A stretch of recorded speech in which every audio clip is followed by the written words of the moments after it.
दर्शकों को नमस्कार। आज पुनः एक बार मेरे सुपुत्र मेरे साथ बैठे हुए हैं। उनका अध्यात्म और योग से संबंधित बहुत सारा संदेह जो है मैं क्रमशः दूर कर रहा हूं। तो आज के इस एपिसोड में देखते हैं कि उनका क्या संदेह है और उसका यथोचित समाधान करने की हम कोशिश करेंगे। बताइए। सबसे पहले मेरा प्रश्न है कि ध्यान क्या है और योगा क्या है, तप क्या है, इन तीनों में डिफरेंस क्या है? देखिए, आपका जो सवाल है ध्यान, योग और तप, तो ध्यान को बताने से पहले मैं योग में चला जाता हूँ। योग क्या है? शाब्दिक अर्थ योग का है जोड़ना, ठीक। दो और दो का योग क्या है? लेकिन जब अध्यात्म के क्षेत्र में हम योग को लेते हैं तो वहां पर जोड़ने का मतलब होता है कि जीव को परमात्मा से जोड़ना, आत्मा को परमात्मा से जोड़ना, ठीक। यह जीव परमात्मा का ही एक अंश है। रामायण पढ़ेंगे, क्या चौपाई आती है? ईश्वर अंश जीव अविनाशी। यही चीज श्रीमद् भागवत और और श्रीमद् भगवत गीता में भी आपको मिलेगी। जब आप उस चैप्टर पाएंगे तो आत्मा की अमरता पर भगवान ने खूब उपदेश दिया। तो ये जो जीवात्मा है, पहले ये समझिए जीवात्मा क्या है।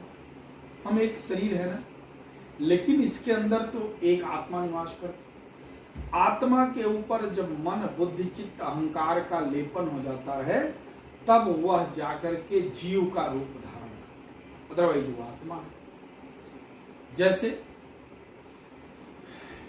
इंजन शक्ति का स्रोत है, प्राण उसका ईंधन है, लेकिन इंजन अकेले स्टार्ट करके रख दो तो वह कहीं जाने में समर्थ है। तो उसको जब किसी वाहन में फिट कर देते हैं तो अपनी शक्ति से उस वाहन को चलाते, ठीक है। लेकिन इंजन तो अलग से चलता है, प्राण है। अगर उसका ईंधन निकाल दे तो भी इंजन है, तो भी वाहन है, किंतु वो इंजन चलने में सक्षम नहीं है। शरीर है, आत्मा निकल गई या प्राण शक्ति चुक गई, अगर निकल गई, खत्म हो गई, तो क्या हो? इस वाहन को चलने हेतु शक्ति, जिसको बोलते प्राण निकल।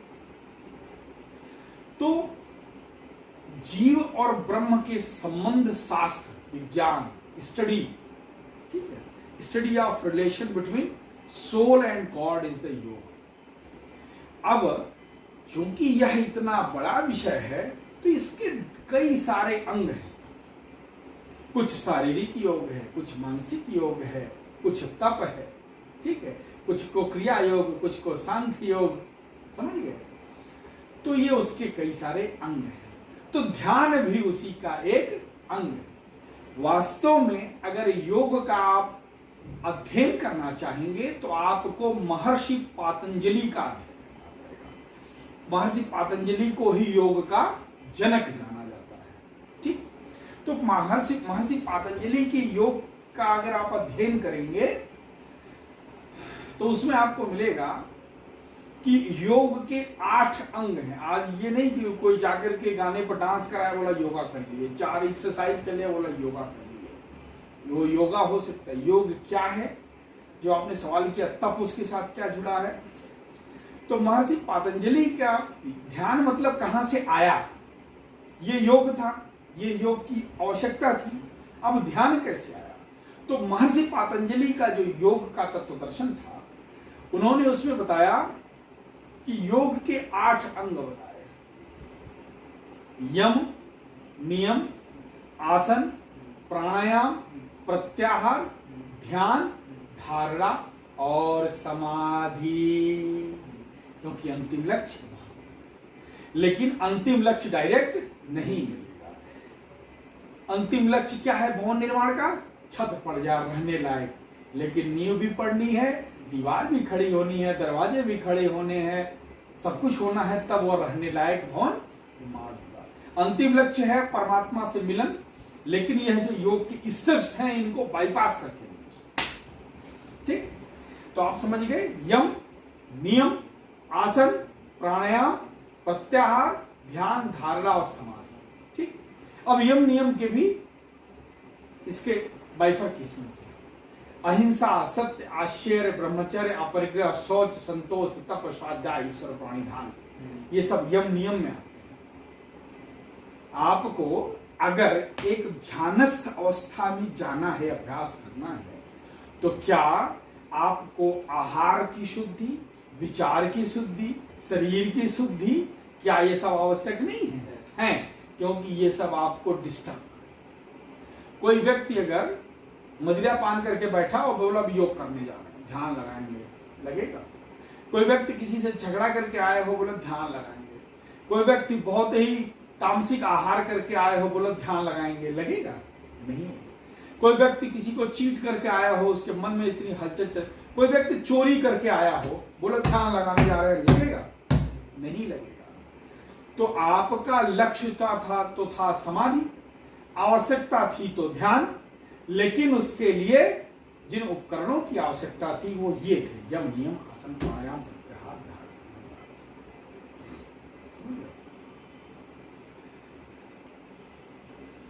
तो अहिंसा, सत्य, आश्चर्य, आस्तेय, ब्रह्मचर्य, अपरिग्रह, शौच, संतोष, तप, स्वाध्याय, प्राणिधान, ये सब यम नियम में आते हैं। अरे अहिंसक होना, आप किसी को 4 गाली दे के बाजार से आ जाओ, फिर आपका ध्यान नहीं लगेगा। अहिंसा, सत्य, झूठ बोलने वाले आदमी के मन में हमेशा उथल पुथल मची रहती है, उसको सत्य प्रूव करने की। आस्तेय, चोरी से बचत। अपरिग्रह, अपरिग्रह का अध्यात्म में बताया गया है कि जरूरत से ज्यादा चीजों का कलेक्शन ही नहीं करना है अगर आपको जीवन में शांति चाहिए। अपरिग्रह, सोच नहीं।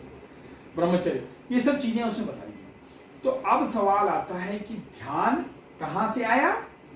योग के लिए एक आवश्यक क्रिया थी, ठीक, समाधि तक पहुंचने से। समझिए? अब आते हैं हम योग, जैसा मैंने आपको बताया कि उद्देश्य क्या है। अब आते हैं हम ध्यान। ध्यान क्या है? मनुष्य का मन जितना चंचल बनाया गया है, प्रकृति ने बनाया है, अगर वह, हमारे गुरुदेव कहा करते थे कि कुछ सेकंड्स के लिए भी स्थिर हो जाए तो असीम ऊर्जा का संचयन हो जाता है। आप कभी चिंतन करके देखिए, 2 मिनट खाली बैठिए, सोचेंगे इंदौर के बारे में, पहुंच जाएंगे कलकत्ता, फिर लखनऊ, फिर कहां आपके मन में ध्यान आता है। लेकिन इन विचारों का कोई यूज है? किसी निष्कर्ष पर इनसे हम पहुंचते हैं? नहीं पहुंचते। तो मनुष्य का मन और चित्त जो है हमेशा किन्हीं विचारों में घूमता रहता है। लेकिन इसकी एक खासियत है कि जिस भी बिंदु पर, विचार पर, थॉट पर या किसी एरिया पर, सर्किल पर आप इसको कंसंट्रेट कर दें या रिस्ट्रिक्ट कर दें कि इसी के बीच में सोचो, तो वहां पर इसकी पूरी ऊर्जा उस थॉट को सोचने, विचारने, आविष्कार करने में लग जाती है। और जब वहां पर लगेगी तो उससे आपके नए थॉट्स। तो ध्यान वस्तुतः इस भटके हुए थॉट प्रोसेस को, जो अनंत कोटि ब्रह्मांड में सेकंड पाया जाता है, सबसे तीव्र गति किसकी है? मन की। तो इसको एक निश्चित दायरे में ले आने का, इतने में ही बेटा, इतने में ही सोचो, यही इतने में ही घूमो, वो गेट के अंदर बंद करने की क्रिया थी। और जब गेट के अंदर भी एक बिंदु पर स्थिर कर दिया जाए तो उस अवस्था का नाम है समाधि। समझिए? ये है ध्यान। अब ध्यान में क्या होता है? जिस प्रकार से सूर्य की रोशनी चारों तरफ फैली हुई है, लेकिन कोई कागज तो नहीं जल रहा है, लेकिन जब आप एक मैग्नीफाइंग ग्लास से उसकी रोशनी को एक बिंदु पर कंसंट्रेट कर देते हैं तो इतनी हीट जनरेट हो जाती है कि पेपर जलने लगता है। होता है? जो बड़े बड़े रिफ्लेक्टिव मिरर्स हैं उनमें इतनी हीट होती है, स्पेशली जो आपके टेलीस्कोप्स में लगते हैं, जो सामने इतनी हीट आदमी मेल्ट हो जाएगा, इतनी हीट है। तो बेसिकली क्या है? जो बिखरा हुआ है उसको एक निश्चित दायरे पर फोकस कर देना इज द मेडिटेशन। बट अभी भी ये समाधि नहीं है, एक सर्किल में गया। आप जब ध्यान करते हैं तो एक बिंदु पर नहीं, एक एरिया में आप चिंतित मतलब आपका चिंतन एक एरिया में आपका रिस्ट्रिक्ट होता है। लेकिन जब और प्रयास प्रैक्टिस करते करते उसमें और रिफाइनमेंट होता है तो आप एक बिंदु पर पहुंचते हैं, वह है समाधि का, वह है परमात्मा का विलय। क्योंकि परमात्मा किसी एरिया में आप रिस्ट्रिक्ट कर ही नहीं सकते हैं। वो या तो भाई इन्फिनिटी जो चीज है उसको पाने का क्या तरीका है, इन्फिनिटी को जीरो है डिवाइड करो इन्फिनिटी मिलेगा। आप नंबर से इन्फिनिटी कभी पा ही नहीं सकते हैं। Either you become infinity either you become zero. इसी नाते हमारे जितने भी भक्त लोग हैं वो अपने को दास मानने लगते हैं, भगवान का समर्पण कर देते हैं, विलय कर देते हैं, हम खत्म, आई एम नथिंग, हम खत्म, भगवान के चरणों में। जब उनका समर्पण जीरो में समर्पण हो गया, वो जीरो हो गए, then they become infinity. How it is so? Suppose god's properties is defined by ji,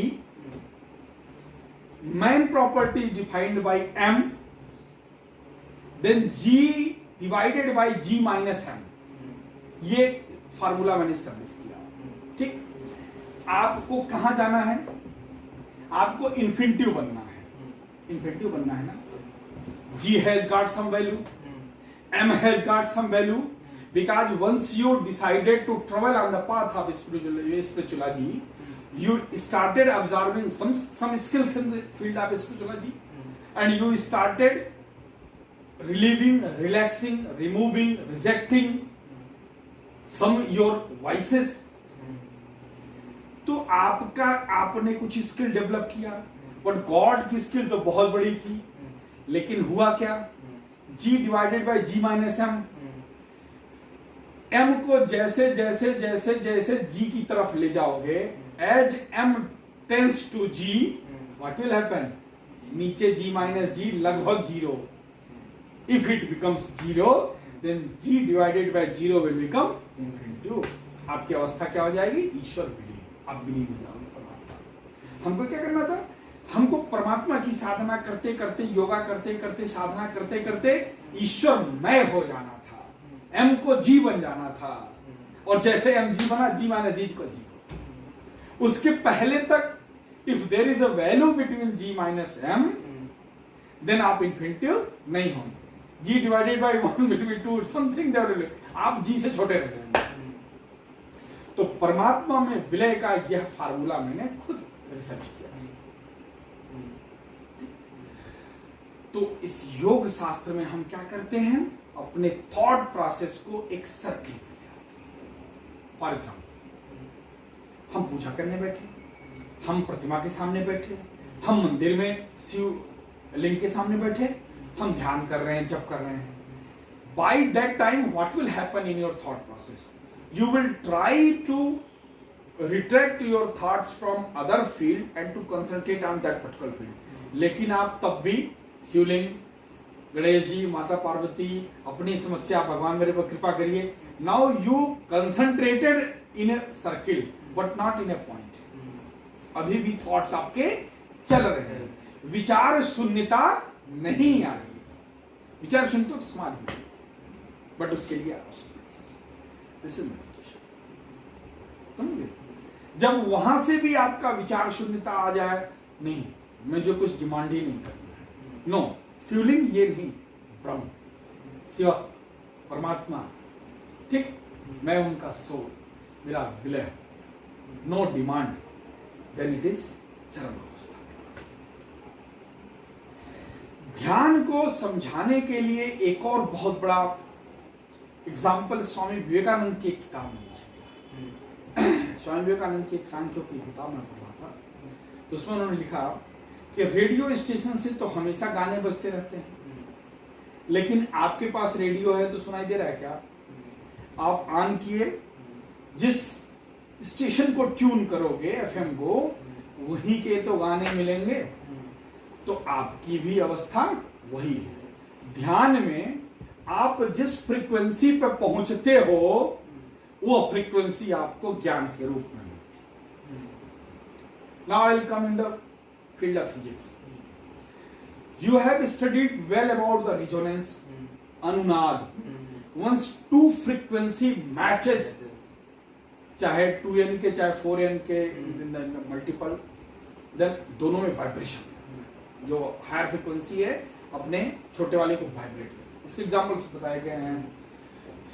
aeroplane fly कर रहा है तो ये खिड़कियों का टूटना, पुल का वाइब्रेशन से टूटना, आर्मी के परेड के, दीज ऑल उसके एग्जांपल्स हैं वाइब्रेशन रिजोनेंस के। मोreover your radio is also like this. This is happens in the field of spirituality.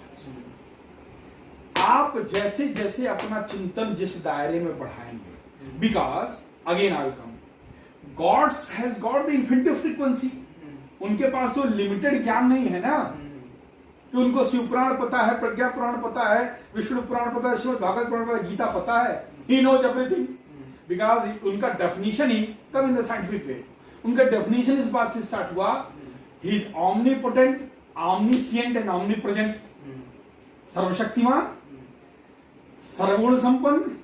तो जो ऑलमाइटी है उसके पास ज्ञान भी ऑलमाइटी है, बट अस नॉट ऑलमाइटी, हमारा ज्ञान लिमिटेड है। तो जब हम रिजोनेट करेंगे, जिस थॉट प्रोसेस को लेके हम चिंतन करेंगे, ध्यान लगाएंगे, वही थॉट प्रोसेस उनकी इन्फिनिटिव फ्रीक्वेंसी में से हमसे मैच होगा और उसके संबंधित ज्ञान आ जाएगा। हमको चोरी कैसे करना है अगर ये सोचे तो उसका भी ज्ञान मिलेगा।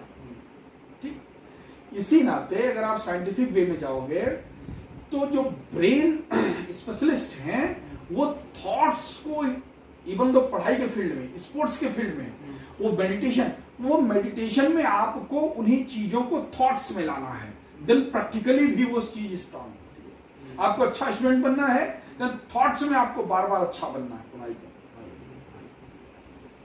ऑटो सजेशन, देन वो चीज आपके प्रैक्टिकल लाइफ में, क्योंकि उससे संबंधित ज्ञान है। आप कभी एकांत में बैठ के सोचो मेरे को गोवा जाना है, thousands of thoughts will come in Goa, और अगले 2-3 दिन के अंदर you will get many information about Goa.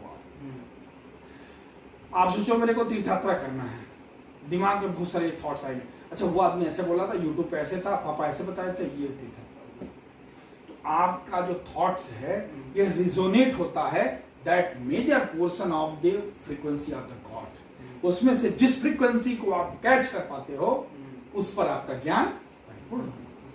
One becomes Krishna भक्त, वन बिकम राम भक्त, वन बिकम हनुमान भक्त, ऐसे ज्ञान। तो ध्यान में जो ज्ञान प्राप्त होता है वह इस वजह से प्राप्त होता है। बुक्स तो आप थोड़ा पढ़ पाओगे, बट मेडिटेशन में जितने थॉट्स को आप मेडिटेट कर पाओगे वो सारे थॉट्स प्रोसेस अपने आप। मुझे बचपन से अध्यात्म के बारे में कहाँ किताबों से कितना पता चला, this all I got with my thought process. जैसे जैसे थॉट्स चलते थे नया विचार आते थे, ये सब विचारों के बारे में भी है और ये 2 विचारों के बारे में। तो यह है ध्यान। अब इसका हम प्रैक्टिकल पहलू, जैसे मैंने आपको बता दिया कि यम नियम, आसन, प्राणायाम, प्रत्याहार इसकी पूर्व आवश्यकता है, प्री रिक्विसाइट रिक्वायरमेंट है। उसके बाद आपको ध्यान के लिए एकांत स्थान में बैठना है। अब ध्यान कैसे करें ये एक विशेष टॉपिक है। मोटा मोटा इतना समझिए कि शारीरिक हलचल को शांत करके सुखासन में बैठ करके किसी एक थॉट्स पे, गुरु पे, देवी पे, देवता पे, स्थान पे, कुछ लोग फूल पे, कुछ लोग प्राकृतिक स्रोतों पर, सूरज, चांद, पृथ्वी, चंद्रमा, बादल, इन पर अपने इनको कंसंट्रेट करते हैं और जो थॉट्स आते हैं उसमें उनको फिल्टर करते हैं। ये नहीं, अभी नहीं, ये नहीं, ये अभी नहीं, ये अभी नहीं, इतना इतना मुझे चाहिए। इस तरह से धीरे धीरे धीरे धीरे। और जनरली हम ध्यान शरीर के किसन पर लगाते हैं। यह जो तीसरा नेत्र है यह पीनियल ग्लैंड का स्थान है, इस पर ध्यान लगाते हैं। इसको तीसरा नेत्र और आज्ञा चक्र भी कहते हैं। जब कुंडलनी आप पढ़ोगे तो कुंडलनी में स्पाइनल कार्ड में नीचे मूलाधार, स्वाधिष्ठान, मणिपुर, अनाहत, विशुद्धि चक्र, आज्ञा चक्र और सहस्रार, जहां पर हम छुट्टी करते हैं। तो ये योग के सोलर प्लेक्सस है, केंद्र बिंदु, साधना, ऊर्जा यहीं से होकर के प्रवाहित होती है। और ये उसमें अगर इस पर ध्यान आप जब ध्यान यहाँ करते जाते हैं तो ये आपका जो आज्ञा चक्र है ये एक्टिवेट होता जाता है और यही ज्ञान का आधार है, यही खींचता है, यही आपका जो ट्यूनर है, तो पहले पुराने ट्यूनर लगता है, यही ट्यूनर है, यही खींचेगा। ठीक है, तो यह है आपका ध्यान के बारे में विषय। और प्रैक्टिकली इसको कैसे करना है, तो प्रैक्टिकली सब लोग जानते हैं कैसे करना है, बट इसके पीछे का रहस्य जो आपने पूछा वह यह है।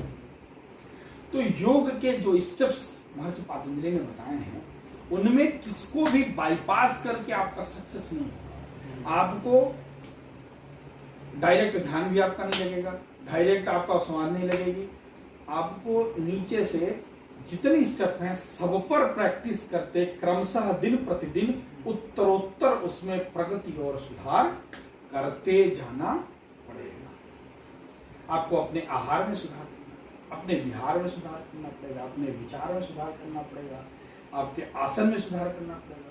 ध्यान करने, अब पता चला ध्यान करने बैठे और पॉलिथीन मार के बैठे नहीं पा रहे हैं,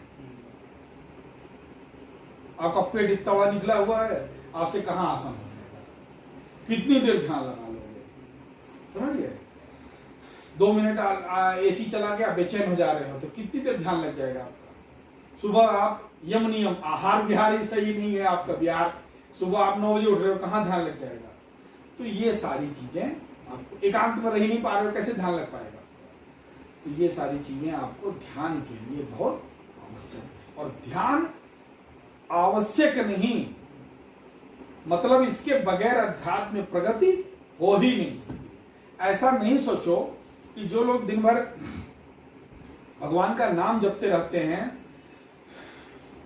उनकी भी बिना ध्यान के प्रगति नहीं हो। राम राम राम राम राम राम या हरे राम हरे राम राम राम हरे हरे, हरे कृष्णा कृष्णा कृष्णा हरे हरे आप जपते रहो दिन भर, और अगर आपका राम के प्रति ध्यान नहीं है तो वह उतना यूजफुल नहीं होगा।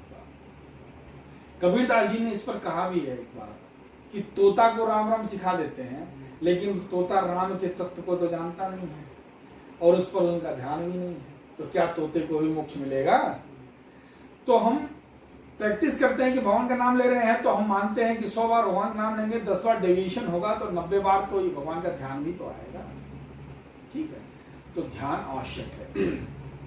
गुरु गीता में अगर आप जाएंगे तो गुरु गीता में तो गुरु के ध्यान को बहुत बड़ा बताया गया श्लोक है कि गुरु की मूर्ति का ध्यान बहुत बड़ा ध्यान है, सीधे भगवान शंकर के ध्यान के बराबर। गुरु का श्री चरण, मैं भी गुरुदेव के श्री चरणों का चरण कमल का ध्यान करता रहता हूं। तो यह है बेटा ध्यान की महिमा।